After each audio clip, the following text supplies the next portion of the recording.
the town that waited for the branch line. By the summer of 1887, the town of Ash Hollow had acquired the most dangerous kind of confidence a frontier settlement could possess, the confidence of a place that believed the future had already chosen it.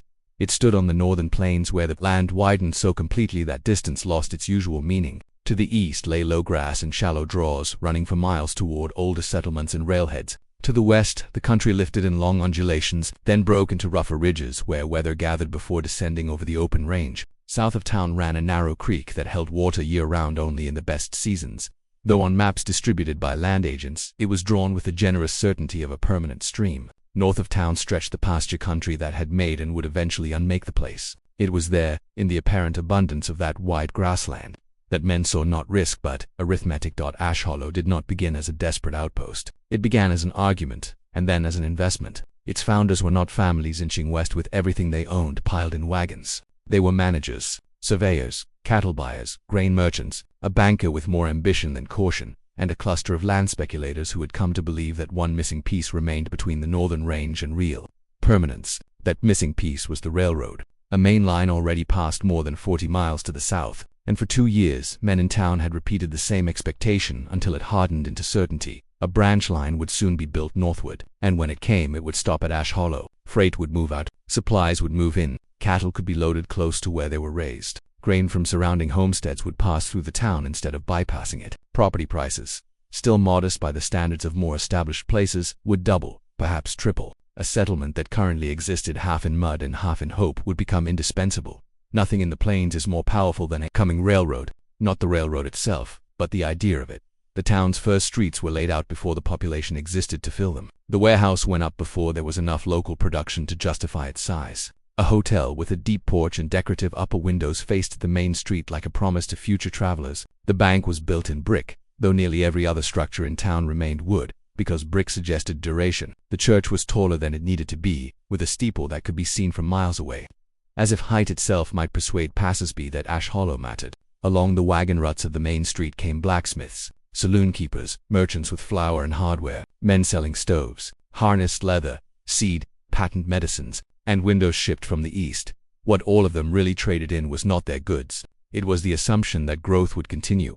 The largest enterprise in the district was the Platte Northern Range Company, whose lands and leased pasture extended north and west of town. To call it a ranch would have been misleading. It was a corporate organism made of land titles, stock contracts, Eastern investment, seasonal credit, and local muscle. It employed riders, foremen, cooks, freighters, accountants, teamsters, fence crews, and windmill repairmen. It owned or controlled water in several key locations. It had the best corrals in the region, the most extensive hay-cutting operations along the bottoms in good years, and more cattle than any independent outfit for 60 miles in any direction. Men who worked for Platte Northern sometimes said, not entirely as a joke, that the company would still exist if half the town burned down. Men who owed the company money did not joke about it at all. At the center of its operations stood Thomas Bell, general manager, a man who had come west from Omaha by way of Kansas stockyards and had learned to regard every landscape in terms of throughput. Bell was not a fool. In fact, part of the trouble was that he was clearly intelligent. He knew freight rates, winter loss, averages, carrying capacity estimates, and the changing price of beef in Chicago often enough to impress visitors. He did not make the crude mistake of dismissing weather altogether. He believed instead that weather could be neutralized by planning. To Bell, uncertainty was not a permanent feature of the plains. It was simply the name men gave to variables they had not yet mastered. He disliked waste, and he disliked romance even more. He spoke well of efficiency, reserve feed, fenced winter range, controlled access to water, and the growing irrelevance of the old open system. In his view, the West had suffered too long from habits inherited from rougher times. The future belonged to scale, organization, and the ability to hold position through seasonal stress. The age of improvised drifting and opportunistic grazing, he believed, was ending. What would replace it was not necessarily gentler, but it would be more rational. That faith shaped everything around Ash Hollow. Over the previous 3 years, more and more of the surrounding range had been enclosed with barbed wire. The first fences had been accepted by nearly everyone because they served immediate purposes, protecting hay meadows, keeping breeding stock separate, controlling access to wells. But after the useful fences came the strategic ones, then the speculative ones. Line after line went up not because the land required enclosure, but because its future value seemed easier to defend if already marked. The wire ran over rises, through shallow draws, across old drift routes, and between pieces of country that had once communicated naturally with one another through animal movement. On company maps, these divisions looked neat and even progressive. On the ground they created something else, a landscape whose visible vastness concealed a growing rigidity. The men least impressed by this transformation were usually the men who had ridden the range before the wire spread. One of them was Caleb Van, an aging trail hand, who now served Platte Northern as a line rider and seasonal foreman. Van had crossed the plains in harder years, before the branch line maps, before the town's brick bank, before buyers and broadcloth arrived. Each autumn to speak confidently about the northern cattle industry as though they themselves had invented it. He had no interest in defending disorder for its own sake. He had seen enough chaos in night stampedes, river crossings, and winter drift to know that old ways were often merely older forms of danger. But he trusted movement in the way other men trusted fixed assets. Herds survived by reaching what they needed when they needed it. Grass, shelter, and water did not remain equally available everywhere, and no survey line changed that fact. He understood the country less as property than as opportunity for escape. That was a perspective the new managers seldom respected. They thought in terms of concentration, distribution, and retention. Van thought in terms of passage. The year 1887 began well enough to strengthen every dangerous assumption in Ash Hollow. Spring moisture came at the right time. The creek held, the low grass greened evenly. Calving losses were not unusually high. Windmills on the company wells worked. A few homesteaders who had struggled through the preceding season reported that this year at last might be the one that paid. Even the branch line rumors grew warmer. A survey crew was seen south of town. A drayman claimed he had hauled stakes for men working under contract to the railroad. The bank extended more loans. Lots changed hands. Someone proposed a grain elevator, though there was not yet enough grain to justify one. Confidence became so general that people no longer recognized it as confidence. It simply felt like reality. Summer, however, developed a different logic. The rains stopped earlier than they should have. Not disastrously early. Not in the manner of a full drought announced with cracked earth and obvious fear, but early enough to matter if a man understood the accumulation of small deficits. The higher ground yellowed first. Then the grass in the lesser-used north pastures failed to fill as expected. Hay meadows along the creek were cut, but lighter than projected. One windmill failed twice in July and once again in August, forcing stock to crowd alternative water. Dust began to rise on some of the heavily used lanes between fenced sections. Horses coming in from long circuits showed dry flanks and dull coats sooner than riders liked. Several older men remarked privately that the country was being asked to do a little more than the season warranted. No one in authority altered course. The reason was simple. A moderate year encourages overreach more effectively than a bad one. Had the signs been severe, corrective action might have come sooner. But because the grass remained fair in some places and poor only in others, because the creek still ran though lower than hoped, because cattle prices still held, because the branch line still seemed likely, everyone chose to lean on the future. Platte Northern retained more stock than it might have in a less ambitious year. Smaller outfits, anxious not to miss favorable autumn prices, did the same. Debt carried them through the summer, and debt has its own momentum. Once a man depends on next season's gain to justify this season's risk, restraint begins to look like self-sabotage.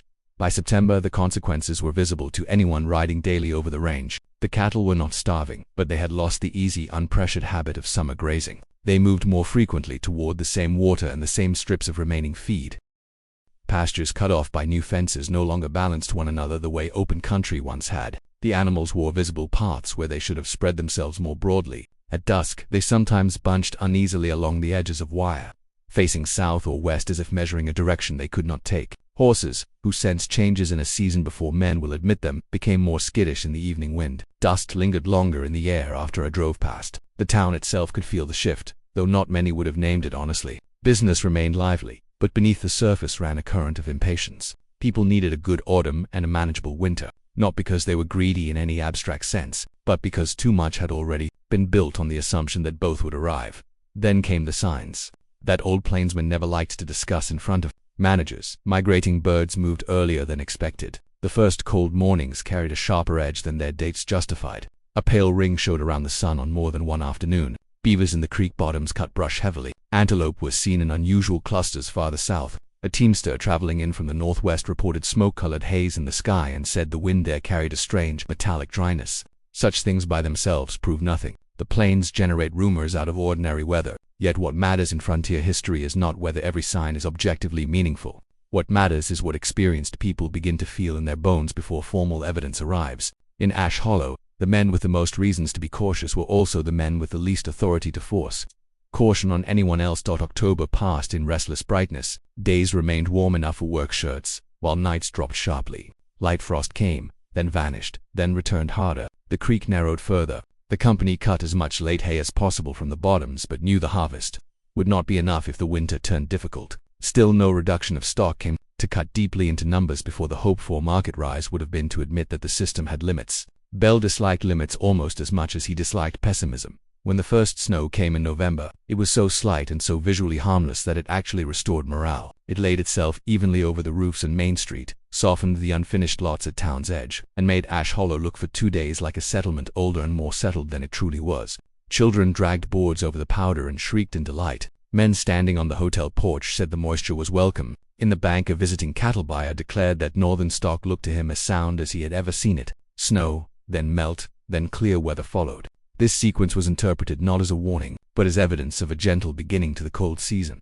The real winter announced itself in December with a storm that changed the proportions of every human plan in the district. It began with wind before dawn. By sunrise, the wind had a steadiness that made people uneasy, not because it was yet fierce, but because it was so committed. Across the open country, it moved low to the ground, carrying fine particles of old snow and dirt, testing the lines of fences and the corners of buildings. By mid-morning, the sky had flattened into a hard white-gray sheet. Then the snow started, not in broad flakes, but in driven grains that reduced distance to a vague brightness and turned every exposed surface into an edge. Teamsters near the depot had to abandon unloading halfway through and drag tarpaulins over crates with numb hands. Horses in the livery shifted and rolled their eyes. Out on the range, riders trying to turn cattle toward shelter quickly discovered that the animals had already surrendered their decisions to the storm. When cattle drift, they do not do so out of stupidity. They are obeying the oldest available logic. They turn their backs to the worst of the wind and move toward relief. On open range, that movement may carry them to survival. On enclosed range, it may carry them into concentration,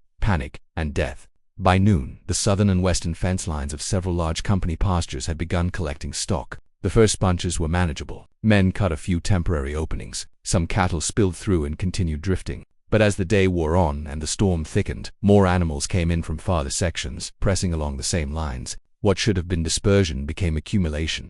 The brutality of barbed wire in winter lies not in its sharpness, but in its patience. It does not strike, it waits while pressure builds. Van rode with 3 younger hands along the lower western boundary that afternoon and found the herd there packed so tightly that the outer animals were almost immobilized. Snow was already filling the spaces between their legs. Their breath rose white and was immediately torn away. The cattle at the front had been cut around the heads and shoulders trying to push through. Those behind could not see what blocked them. They only felt obstruction and pressure.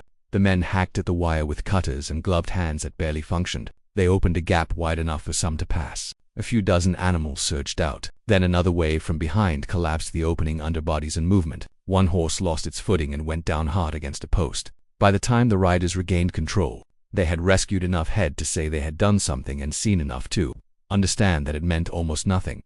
The storm lasted into the next day and then broke with deceptive clearness.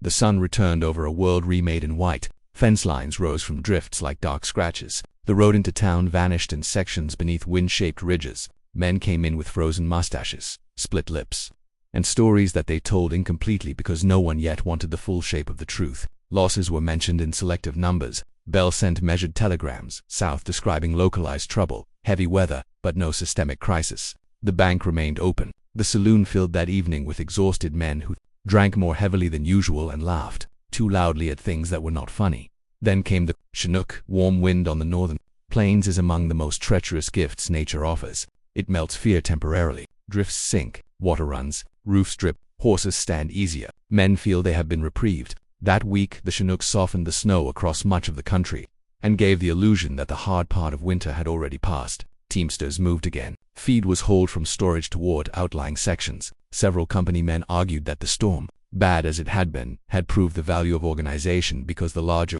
outfits were still functioning while the small men struggled. What the thaw actually did was prepare the trap. When the temperature fell again, it fell suddenly. The softened snow locked into a crust. On open country and in overgrazed pastures alike, a hard shell formed above the feed. Grass remained beneath, close enough for hungry animals to smell and paw for, far enough to exhaust them. The next snows laid over this crust, disguising its strength. Every mile of fenced range now offered the same cruel proposition: food present in theory, inaccessible in practice, movement constrained, energy declining daily. The second half of December and the first weeks of January were not defined by one spectacular catastrophe, but by cumulative attrition. This is how frontiers are usually broken, not in a single cinematic moment, but in a long sequence of adjustments that all fail. Cattle weakened unevenly, calves and old cows first, then yearlings, then even large, previously strong animals. Riders cut more wire in certain sections, but every opening shifted pressure elsewhere. Hay reserves shrank faster than planned because hauling feed over drifted or iced ground consumed time and horse strength the company had not budgeted for. Windmills froze or failed. Watering points became zones of mud by day and rutted ice by night. Smaller ranches sent men into Ash Hollow looking for credit or feed, and often found neither. The branch line rumors, once repeated daily, became infrequent. The railroad was still expected, but somehow it began to feel less like an imminent fact and more like a story told to keep property values alive. January brought the true moral test of the town. The bank began restricting credit. At first this was explained as prudence, then as temporary necessity. In reality, it was recognition that the institution's own position depended on slowing the outward flow of confidence. Merchants who had extended generous terms in autumn now pressed for payment. The company deferred wages in some cases, promising settlement when shipments resumed. Shipments, however, required cattle in condition to sell and roads passable enough to reach the railhead. Both assumptions were weakening. A place like Ash Hollow runs on circulation. Once circulation slows, every building remains where it stood, but the town itself begins to hollow out from within. The visible sign of this change was not empty streets. Not yet. It was the arrival of starving cattle within town limits. The first few came singly, wandering in from the south flats or along the wagon road from the west sections. They nosed around the livery, the freight yard, the backs of stores where sweepings collected, any place where grain, dust, or hay smell suggested possibility. Their presence unsettled people more deeply than reports from distant pastures ever had. A dying herd far from town remains a business problem. A dying cow standing under the eaves of the hotel, ribs showing under winter coat, staring at a closed stable door, becomes something else. It reveals the failure of every buffer a civilized place likes to imagine between itself and the raw terms of survival. Children were called indoors more sharply. Women going between church and store walked faster. Men gathered in smaller knots and spoke in lower voices. Several nights in succession, wolves were heard much closer to town than before. Their calls were not the main danger. They were only the accompaniment, the soundtrack of a system losing authority over its own perimeter. At Platte Northern headquarters, Bell still worked as if management itself might reverse the season. He reallocated feed. He ordered new counts. He argued that opening too many fence lines would create more confusion than relief. He sent riders to inspect outer sections, though several returned with horses lamed by ice or exhaustion. He even drafted a long memorandum defending the company's strategy in the event. Eastern investors later questioned his decisions. That document, like so much on the frontier, was partly practical and partly psychological. Men write explanations in advance when they sense that events are escaping them. Van, meanwhile, rode harder and spoke less. He had already seen enough winters to know the stage they had reached. Past this point, effort became triage. One saved bunch here, another lost line there. A few head fed into temporary recovery while hundreds elsewhere slid toward collapse. He did not think Bell evil. He thought him structurally blind. There is a kind of competence that becomes destructive precisely because it functions so well inside its own assumptions. Bell represented that kind perfectly. February came in with a new sequence of storms. Less dramatic than the first great blow of December, but deadlier because they arrived after strength had already been consumed. Snow no longer needed to be deep to kill. Hunger and confinement did the work. Ice under thin snow turned every drifted movement into labor. Animals bunched more readily now because they lacked the energy to resist one another. In several outer sections, riders found cattle dead, not along the fence itself but short of it, having simply failed before reaching the obstruction that might once have trapped them. In others, the old pattern repeated: compressed mass, cut hides on wire, trampled bodies frozen into the base of a drift. One entire line of fencing on the northwest section was found bowed under the weight of piled carcasses, the posts still standing, the wire humming in the wind above them as if tension itself had become sound. The human toll widened too. A hired hand from a small place north of town froze after losing the trail in a whiteout less than 4 miles from his own shed. A teamster hauling hay overturned in a drifted cut and spent 2 nights pinned with one leg broken before anyone found him. A boy working around the company kitchens developed a cough after repeated rides in wet clothes and died of pneumonia before the month ended. None of these deaths altered the main economic equation, but each deepened the sense that Ash Hollow had entered a season where ordinary categories no longer held. Profit, loss, hardship, accident, weather, management, everything ran together under one cold pressure. When the first serious thaw came in March, it did what thaws always do after severe northern winters. It transformed abstraction into evidence. Snow withdrew from fence lines first in some places and last in others, but everywhere it revealed structure. The dead lay where the season had arranged them according to the logic of the land as humans had redesigned it. Along southern barriers were long black ridges of matted hide and horn. In drawers where cattle had sought shelter and then been trapped by further drift were layered masses of bodies. Near certain gates where movement had narrowed and pressure increased, animals lay in twisted concentrations so dense that men had to dismantle sections of fencing to clear a passage. In one creek-bottom pasture, Thorwater carried hair, bone, and broken pieces of harness into the current, spreading the smell of loss beyond the company's own boundaries and into town itself. The smell altered Ash Hollow more than any number on a page could have. It entered houses, it clung to clothing, it drifted down the main street on warm afternoons, sweet and foul at once. Ravens appeared in numbers that made the sky above the outskirts look busy. The wolves no longer had to come close to town because the country itself had become their banquet. Men who had spoken boldly all winter about recovery now looked away when they met one another on the boardwalk. There are embarrassments no language of business can absorb. The official counts, when they finally came, were both precise and unbelievable. Platte Northern had lost enough cattle to alter its capital position fundamentally. Several smaller outfits were ruined outright. Hay reserves were almost gone. Draft horses had been overworked and some were finished. Fencing that had cost months of labor and expense either needed to be rebuilt or rendered useless by what had happened along it. The bank, holding notes from men whose stock no longer existed in viable numbers, suddenly looked less like the foundation of local permanence than a repository for delayed bad news. And then came the blow everyone in town had spent 2 years pretending could never fall. The railroad declined, or rather indefinitely postponed, the branch line. The explanation was wrapped in bureaucratic caution. Traffic estimates required reconsideration. Regional conditions had changed. Capital allocation priorities were being revised. It did not matter. The result was the same. Ash Hollow would remain 40-odd miles from the main line with all the disadvantages of expectation and none of the advantages of fulfillment. The warehouses built for future volume had no future volume to justify them. The lots purchased at speculative prices became difficult to sell at any price. The town's greatest economic promise vanished just when it most needed an external force to rescue it. From that point forward, the collapse of confidence accelerated into actual decline.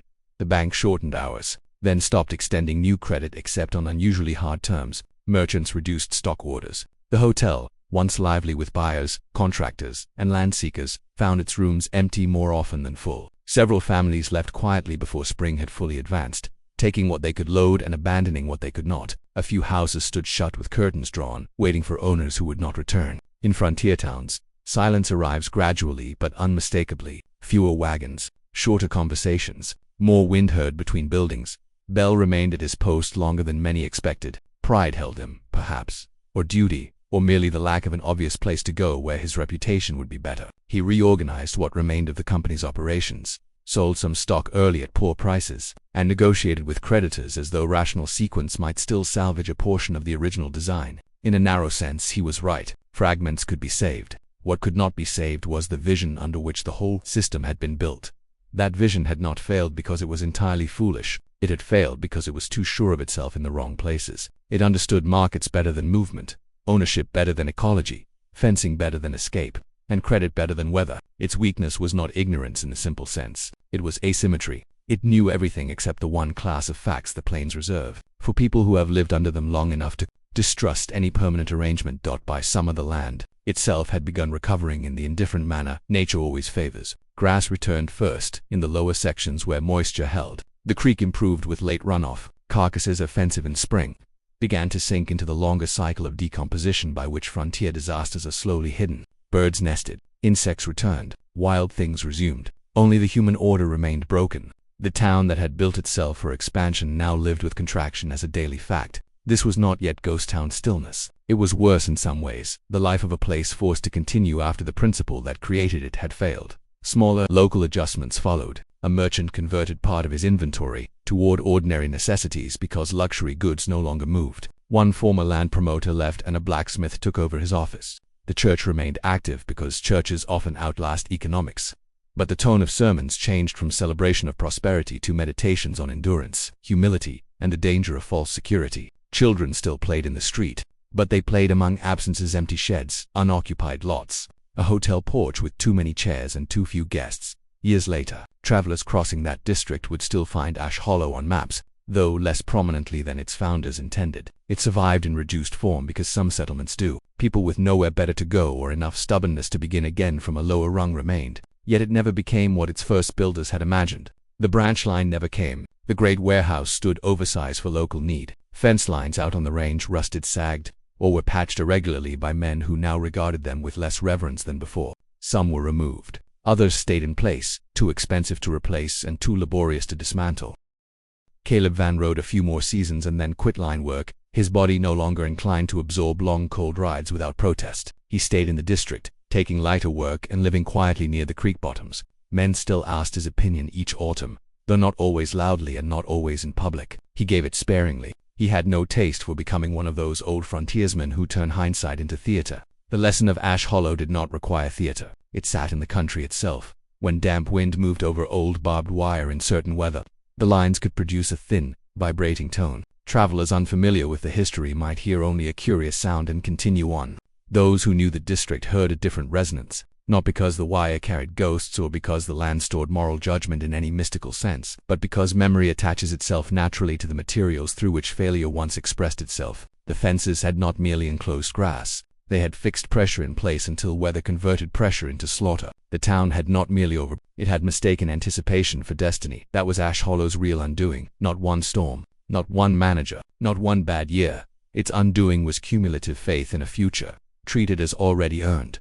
The Great Plains allow long periods in which such faith appears reasonable. That is why they are so dangerous. A man may make 10 correct decisions in a forgiving cycle and conclude that he has mastered conditions which merely tolerated him. He may build a bank, a warehouse, a hotel, a church steeple, and miles of wire on the strength of that misunderstanding. He may even believe, for a season, that history is moving in his direction. Then the weather changes. Feed hardens under ice. Movement fails. A railroad chooses another priority, credit contracts, and suddenly what looked like permanence reveals itself as arrangement.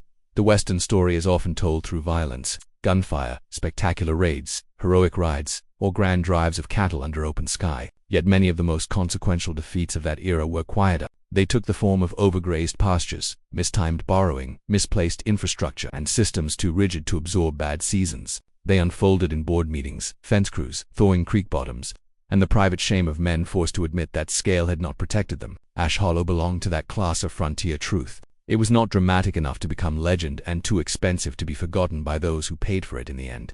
The town remained where it had always been, under the same broad sky, on the same exposed plain, with the same wind moving over the same ridge. The church bells still rang on Sundays. The blacksmith still worked. Wagons still came and went. But the great confidence had gone out of the place. And without that confidence, Ash Hollow ceased to be a destination and became merely another settlement trying to persist on terms the land was under no obligation to respect. That is what the branch line never arriving finally meant. It did not simply deprive the town of commerce. It exposed the difference between being chosen by history and assuming one has been. The people who stayed learned to live smaller herds, smaller claims, smaller promises. Some of them perhaps became wiser. Wisdom on the plains usually looks like reduced ambition disguised as realism. It is purchased dearly and worn without pride. And every autumn, when the north wind strengthened and the older fence lines began again to hum, Ash Hollow remembered in the only way frontier places truly remember, not through monuments or speeches but through habit. Men checked feed earlier. They watched drift patterns more closely. They trusted maps a little less and weathered faces a little more. They did not abandon wire or credit or business itself. History rarely grants such clean reversals. Instead, they retained the tools while losing their illusions about what the tools could guarantee. That, in practical terms, was the whole lesson. The plains had not refused commerce. They had not rejected settlement. They had not punished ambition out of some romantic hostility to progress. They had simply continued being the plains, and that was enough.